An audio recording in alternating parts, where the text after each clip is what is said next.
First up is a new film called Bob Trevino Likes It. It stars Barbie Ferreira, John Leguizamo, and French Stewart, who I did not recognize at all as French Stewart. So Barbie Ferreira plays this character called Lily Trevino, and she's this young woman who she has been through it. French Stewart plays her biological father, named Robert Trevino, and they do not have a healthy relationship, but she is so desperate for his affection and approval and just at a base level, love.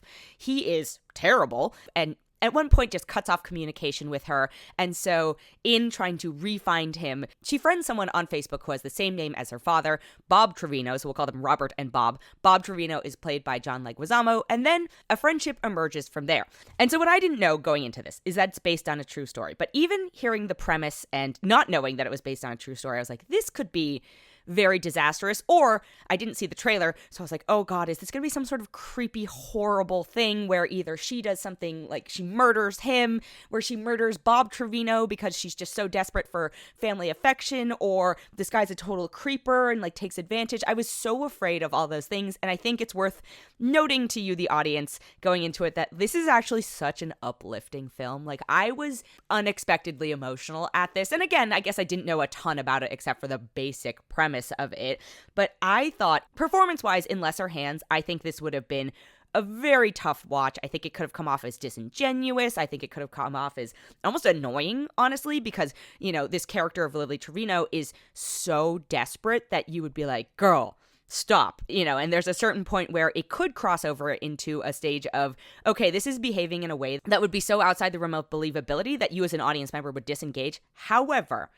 man, Barbie Ferreira just knocks it out of the park on this one. And I know that's a hyperbolic phrase, and I know it gets used a lot, but she was so good in this because she sold the earnestness, and this character is so earnest and so desperate, but in a way that you're like, oh, I want this for you. I want this on your behalf. Like, it's an unselfish, desperate, basic human need that she's communicating so well. And I was just so impressed by her performance in it. Obviously, I've seen her in Euphoria, but that is more of an ensemble show, and so you don't get the same amount of like centralized screen time that she does in this. And I've seen her in other roles, and not to say I didn't expect this out of her, but I was so pleasantly surprised. And then also, John Leguizamo is an actor. I don't always love his performances. I think there are some things he's excellent in, but there are some things where I'm like, oh man, you're just kind of like, it just, I don't know. It's not vibing with the entirety of what I'm looking for, but I think this showed a really refined range for him that I was not expecting out of him, because I do think he's like broad. I think he also gets cast in broad roles, right? And then French Stewart as Robert Trevino, her biological father. Oh my God. I didn't recognize that it was French Stewart for the longest time. And I was like, who is this actor? He's a monster, you know, but he's also a monster in a way that you're like, oh, it's not like he's beating her. It's not like he's doing whatever. Spoilers, I guess. But he is a psychological monster in such a way. And then when I found out it was French Stewart, who I'm most familiar with from Third Rock from the Sun, which is going to date me, I was like, wow.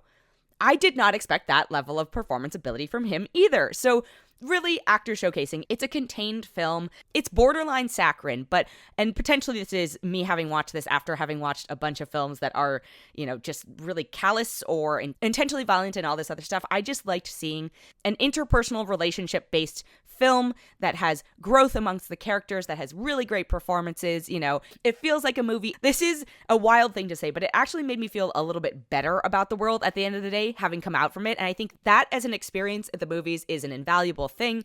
Bob Trevino Likes It. I know it's coming to theaters. I think it's worth seeing. I understand that like time and money and costs and stuff like that, you know, but please see this film at some point, even if it's when it comes out on home entertainment. But is it a perfect film? No. Does it, you know, have trouble calibrating some of the emotions because it's going for these wild swings? Absolutely. Is the pacing, plot, etc. bumpy at times? Yes, but I still found myself really engaged in the film. I'm going to give this a 4.5 out of 5. The other film I have this week is called The Assessment, and I saw this at the Toronto International Film Festival in 2024, and I've given this caveat for every film I've reviewed out of that. I was seeing up to 5 movies a day, and your brain turns a little bit to mush when you do that, and so everything comes with a little bit of an asterisk, but this particular film stood out to me in such a dramatic way. I'm looking back at my notes, and it's just full of expletives to myself being constantly shocked by this film in a good way. So the premise of The Assessment is that this is the not too distant future, and that we as humans, of course, have basically run out of resources. We've destroyed our habitats. Fantastic. Shocking, I know. But in order to help start to mitigate this, the government has instituted a very rigorous assessment if you want to reproduce. And so it follows this couple played by Elizabeth Olsen and Himesh Patel, who are, one percenters, basically. They are high achievers. He's a coder. She's like a scientist of sorts.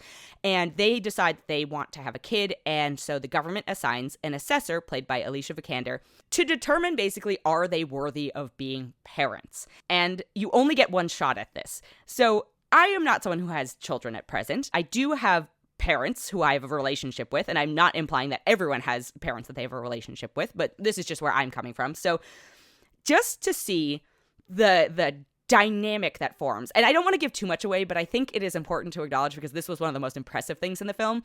Alicia Vikander basically becomes a child to test their skills for the assessment period, and her transformative abilities were terrifying. Like, it was so scary to see her just become a child at different phases, and then they are tested in all these situational scenarios for it. I was just like, oh my God, this is so stressful, because I saw behavior out of the, Elizabeth Olsen and Himesh Patel, who are basically the, parents or parental applicants.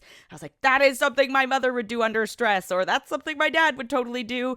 But this film is also terrifying. So I was like, oh God, that's something my parents would do. So I felt deeply disturbed and connected to this film. And I'm sure also anybody who has children will feel deeply disturbed and connected to this film. It's a very stressful film to watch, and I think, again, actually much like Bob Trevino Likes It, if this was in the hands of lesser actors, and in this case, director/writer in the form of Flor Fortune, this would be very bad and painful to watch, but instead I was just along for the very stressed out roller coaster ride that is this film. This is one of those movies that you can tell is written and directed by a woman in the best way possible, because there's like an authenticity to, I noted it to myself as like maternal envy and the interdynamics of what it is to be a woman in society and the expectations on you for motherhood, whether or not you have children or want children even, the expectations of relationships and all that stuff. Like, it felt very real, even though it is a slightly surreal circumstance. So